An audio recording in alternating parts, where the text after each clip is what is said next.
Hey there guys, this is Obsidian Chill. Got another video for you today. This is coming from the test server. Today we're watching the Justice League Dark Darkness Rising 4-player operation. This is the alert. In this video you're going to see me kind of play around with it's an artifact called the Lamp of Van Helsing and the consumables. Now there's a link in the comment section. It's going to take you to the end of the video where I actually open it and show you what's inside, what you can get, what the consumables do, and kind of briefly explain it. So just if you see me trying to fumble over my inventory reading them, that's pretty much what it is, because we're still getting used to what they do.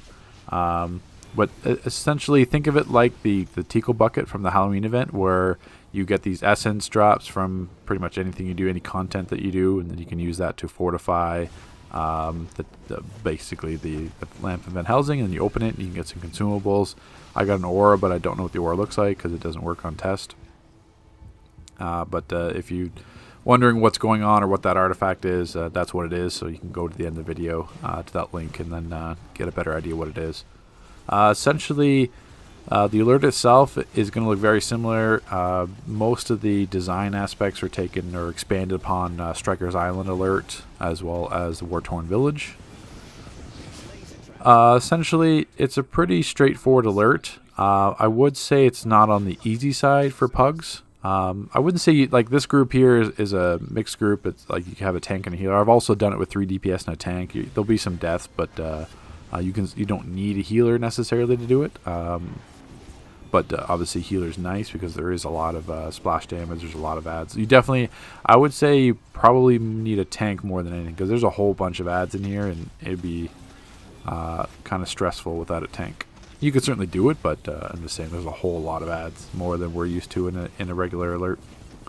And I should mention as well, this is kind of all subject to change, because based on our feedback on test server, they could change aspects of it. The consumables might change a bit. They might change the amount of ads. So essentially, this is the same dev that did Silent School. So there's going to be a lot of feats. Sharon, who's actually, if there is a dev that is actually doing a great job, that it'd be Sharon. So if I direct any hate towards the devs, it's certainly not Sharon, because he's doing a bang up job, that's for sure. I don't think anyone would disagree with that. He's the one that did Hive Elite, and he's the one that did Silent School Alert. So he did this one again. So that means there's a whole. I didn't go into the feat list. I'll do that in a different video. But there's a whole bunch of feats associated in this alert as well. A lot of them I think are going to be tied to the consumables, because all the consumables have a fairly long cooldown, which you'll see in this video. So there's aspects where you're going to have to each use a consumable. Not really. Like the first time I did this, we didn't even touch the consumable lamp. So it's not like, don't think that you need the artifact lamp to be able to beat this alert. And they're just like, stacking one thing on top of the other. You don't need the lamp whatsoever to beat the alert. You can completely do without it. There's aspects that'll make it easier, but you certainly don't need the consumable artifact to beat this alert. It's just something extra. Basically, you'll see this as well. There's going to be side rooms at the. Basically, you're going to see you finish the alert, but there's still ads around. That's going to be like the lamp missions. So don't think of it as that. And because of the OP back changes, there's no like collections or anything in this alert that you have to worry about anymore. So it's basically just do the alert for marks and feats. Because I do believe there's at least 6 or 7 feats associated with this, similar to the Silent School. Like the Silent School had a whole bunch of feats. This is the first boss, technically. This room is going to be a little stressful on pugs. What it is eventually you'll see these 2 turrets spawn on either side. And basically you have to stand within the radius of the turret to capture it. Or the turret will change, it'll attack you, drop fear gas, grenades, and basically it'll just spawn. I don't think it spawns more ads, but it certainly ups the difficulty. So these are the 2 turrets. So you can see I have to stand on a capture node, basically, but 2 of us do. So if you're in a pug group or pug DPS, even now you see me leave the turret. You don't necessarily have to stand here the whole time, but I think once you leave it, it starts to tick back down. So if no one's standing near it, then it'll go back to attacking you. So I could see that being stressful in pugs, especially if the damage is low. They could run into some trouble with this boss. It's more annoying, especially for melee DPS. Ideally, what should have happened was the healer should have stayed at the far one and just stayed there, and then the tank should have pulled everything to where the melee DPS were on the other turret, but it just didn't work out like that. So you do see an example of the turret turning back to damage because we left it, or I left it, but on rage. I can't I can't really do much from range here with this rotation, so that's why I left it. But that's pretty much it there. What I'll do is, because this is obviously a lengthy alert, it certainly can be anywhere from probably 15 minutes to like 40 minutes in that range, depending. It's pretty much a damage check, the whole alert, because it's solid ads, solid damage. The boss fights have some ads, and you'll see the other fights do as well. So you can kind of see this is what happens when the Argus turret turns to damage. There's the Fear Gassing aids come out, they're going to tick for a lot of damage. So they're attacking you with the ads attacking you. So it comes to be a lot at once. But what I'll do is I'll pick it up. I'll put in the comment section as well, like first boss, second boss, last boss. So you can kind of skip to links there because it is a bit longer. And then I'll pick up talking when that boss fight starts, and I'll just have some music playing in the background. But yeah, thanks for watching, guys. And there's certainly going to be more test server footage coming out. I'm going to do the regular raids for sure, because I don't think those are going to change. I don't necessarily want to show the elite raids yet, because right now they're still kind of tuning it. So right now, if I showed you to it, it's going to be like piss easy, and you're going to be like, oh, these are easy elite raids. Well, they could change. Everything's kind of subject to change. So I do plan on showing the elite raids. I've already beat them. I'm wearing elite gear, or at least one piece of elite gear. I just getting the renown. But all the elite raids have been beaten, but they're constantly tuning it. So I don't want to really show you anything until it's actually like at a proper difficulty, because right now it's not there yet. But it's only the first few days of testing. So we'll pick you up at the boss there.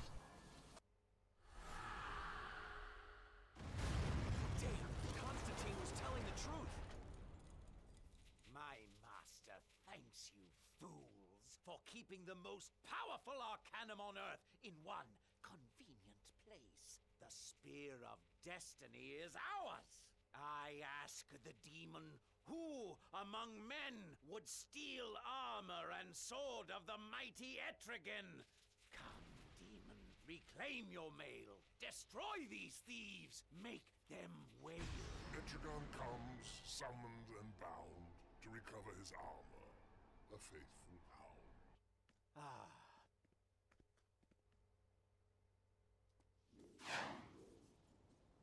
Okay, funny enough, that wasn't actually that long. I was pretty much at the boss fight when I started to talk to you guys again. The first boss is going to be Etrigan. This one, it's pretty straightforward. Like, there's nothing really hidden going on. There is some damage components to it because of his fire breath, which you'll see, and basically his fire spawns. But it's pretty much obvious with Etrigan being fire based. He'll spawn these mirror ads that you have to kill. It's not so much you have to kill, you just have to keep damaging them until they disappear. And then just go back to fight Etrigan. Eventually, throughout the fight as well, John Constantine is going to go into the shield where you have to protect him, and it's going to spawn these like armor drones. So just don't ignore the ads. If you want, you can have. They don't really take that much to kill, but that's coming from a rage DPS melee. So you may want to have 2 DPS on it instead. But essentially, yeah, it just goes through the phases where he's going to summon the myriads. You have to summon them. You have to kill them to go back to Etrigan, and then basically John Constantine will go into his shield. Then you have to protect John Constantine, so kill the ads around the shield, the armor drones, and then going back to fighting Etrigan. In terms of his health, it's really not that long of a fight. There are some feats associated with it, but I didn't look them up beforehand. But as you can see, that the fight is pretty straightforward, where now you can see the protect John Constantine. It's going to constantly summon these ads that you have to kill. I'm not entirely sure what happens when the shield breaks. I'm assuming you just have to restart the phase again, or it just takes longer. Because I don't think the first time we ran this we failed either. No, because we had 3 DPS. Yeah, so I can't say exactly what happens if you fail this, but just assume that it's obvious that it says protect Constantine and ads are coming, so just don't ignore them. Yeah, you can see there. So the fire breath, if you're in it, ticks for like 20k. So that's a big chunk. If you don't have a healer in the group, then that's going to be a death. That's for sure. So you want to watch that. And same thing as wiping the ads. And then he's going to summon the mirror. So even you can see Etrigan's health is already low anyway. So if anything, I just think his health doesn't go down as fast if Constantine's shield breaks and it takes longer. Oh yeah, I should mention too, these Shamrock orbital strikes.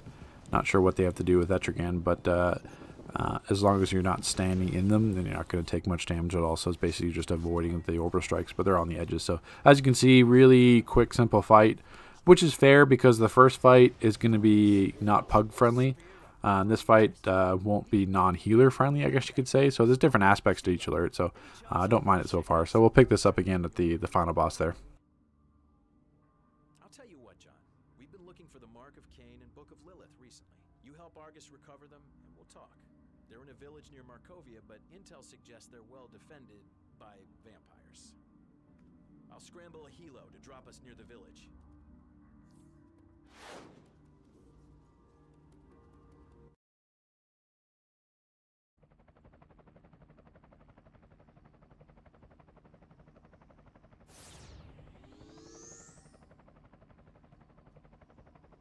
Gather around.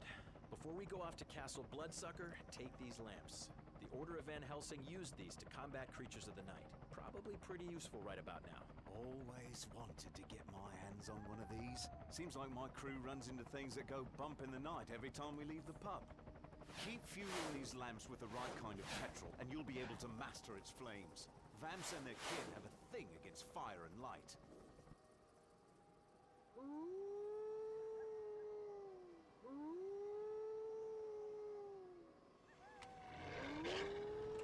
Werewolf terrorists.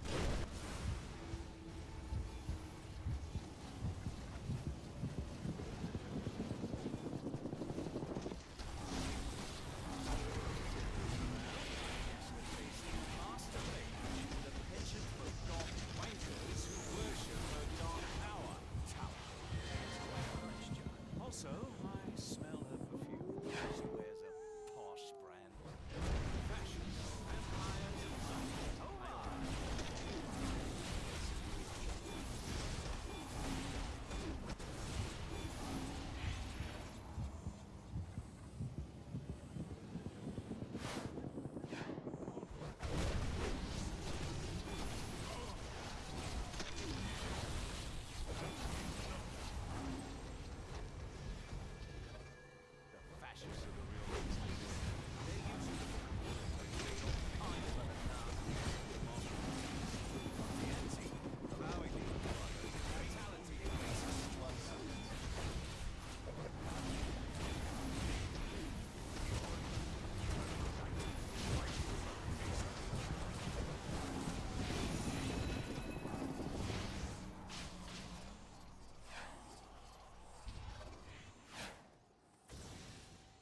I present you with the Mark of Cain, mistress.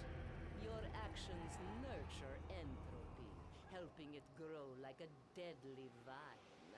Continue, and your cult may yet earn a place among the Lords of Chaos. Damn! She took the Mark of Cain with her! Ah, intruders! Master, aid your faithful servant. You dare enter my home. Your blood will fuel me as my shadows blanket the world. Okay, so this is the final fight, the Vampire Lord in the alert. Now you're going to kind of see me fumble around my inventory for the consumables, because this is my second time running it, and I wasn't really sure what they did yet.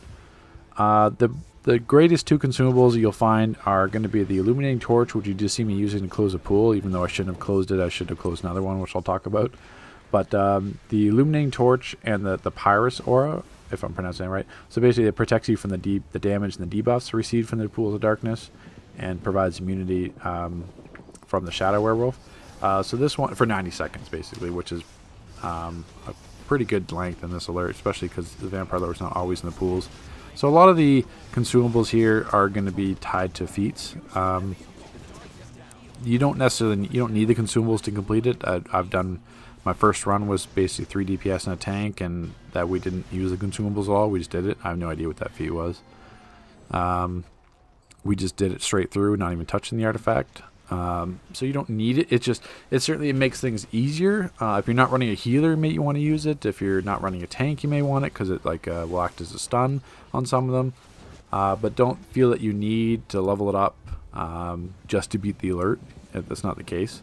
It just makes the alert more straightforward. So with this one, basically just doing damage on the vampire lord, then he's going to summon these shadow creatures that'll start to walk towards the door, and then basically just kill the shadow creatures. That's all it is. And then here's the pool, the part where obviously there's a feat to keep them out of the pools, but obviously we didn't do that because we didn't close it. So I should have used that Illuminating Torch that I used in the beginning on the useless pool on this one here that he's standing on. The Pyrosaur is the artifact consumable that's going to give you protection from that debuff. So that's why you can't really just sit and melee inside of that pool, because you can get damage over time as well as debuff. So you're going to be taking a lot of damage, and if you don't have a healer, then that's going to be an easy death. Like it was the very first time I ran this. So basically you can keep 1 DPS on the boss, because it really only takes 1 DPS to kill the ads. Once again, I'm not entirely sure what the ads do when they reach the door, because I didn't want to find out. So just say, if the alert's telling you to do that, then just do it. But other than that, it's just basically killing them as they summon, and then going back to the Vampire Lord, and then if you want the feat. Because you can see here, I'm standing in the pool, I'm debuffed, I have a defense debuff, a healing debuff, and I'm taking an 8k tick. So that's really not realistic for me to be standing in that the entire time and trying to melee. So that's why you want to close that, or get him out of it, but we're closing it, or taking the consumable that'll give you, basically provide immunity to it. Which is the strength of that one, basically. But yeah, other than that, it becomes a really straightforward fight. It's not that long, but overall, no, the alert itself, they did a good job. If there was ever going to be like an elite alert, like if those elite alerts like PZE, stuff like that, were going to come back, this would certainly be a prime example of that, because there's enough mechanics, enough ads in this one to make it really difficult on elite, which is nice. It's just a nice change of alert. Now day one, because obviously the damage is a bit high, because I'm wearing a full vendor set and rage and everything. So day one, this will turn from like, a 20-minute alert to like maybe like a 30 or 40-minute alert in some pugs. So it's going to be a longer alert just from the amount of ads and the amount of damage you do. But as you get more, it'll start to decrease. So, but that's the alert, guys. Thanks for watching, and stay tuned for the next set of test server videos. I've got the Book of Lilith. Well, that's something. Take it, Constantine. I'll get you the rest of the crime Bible. The Book of Lilith is just an excerpt after all. I'll expect them back as soon as that rift over Gotham closes. Of course, Steve-O. You know me. Looks like Constantine's usual plan of playing fast and loose with the fate of the world is going about as well as you'd expect. I think it's time for me to step in. I need you and Batwoman to join the next council of the Fellowship of the Arcane. Batwoman has a history with the Crime Bible. The House of Mystery will accept you as a guest when you arrive.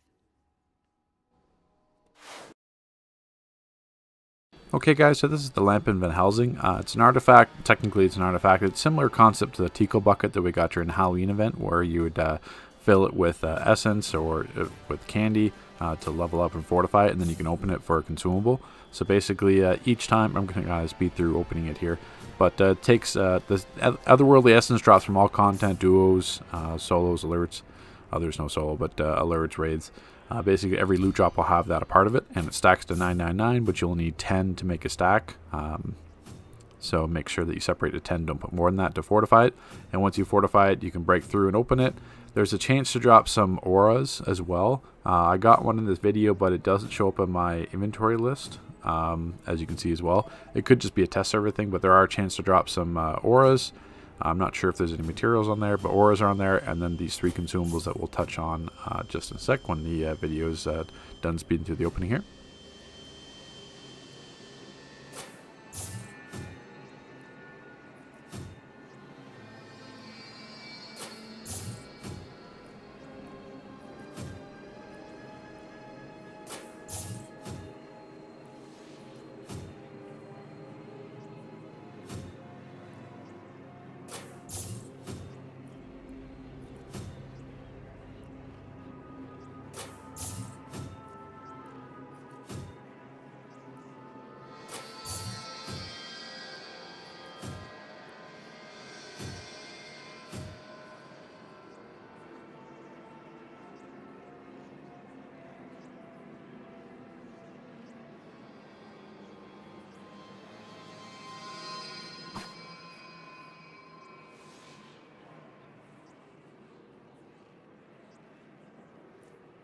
Okay, so the Radiant Light is a very large area of effect stun that stuns the shadow creatures, vampires, the ads for 10 seconds.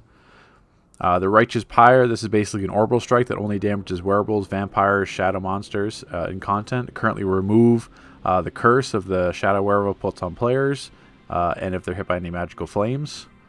The Pyrus Aura, this will protect you from damage and debuffs received from the pools of darkness, removes any provided immunity for 90 seconds.